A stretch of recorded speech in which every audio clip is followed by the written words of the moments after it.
अब माल आमद के बाद हम ये करेंगे कि यहाँ पे परचेज बिल खोलेंगे।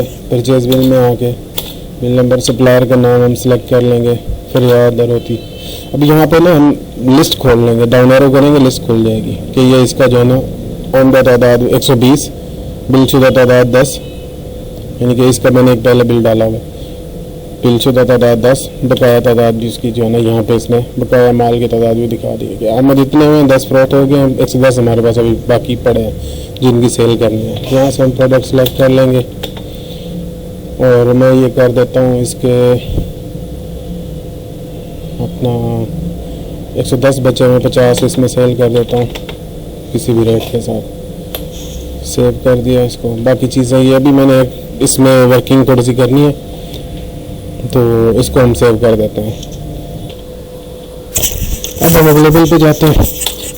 लेट्स सपोज अगले दिन या जिस तरह भी उसी दिन ही दूसरा बिल अगर होता है, दोबारा पार्टी सेलेक्ट की। अब उसका आमद खोलेंगे कि ये इसका जो है ना आमद 120 थी, 60 उसको माल 60 का जो है ना वो फरोख्त उसका हो गया, बाकी अब उसके 60 बचे हैं। इस तरह से हमारे माल की भी वो मैं अपना आमद को भी ये कंट्रोल कर लेगा।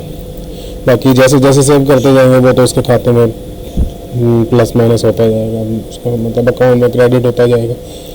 ये आमद को मेंटेन करने का सिस्टम मैंने आपको भी दिखाया इसका।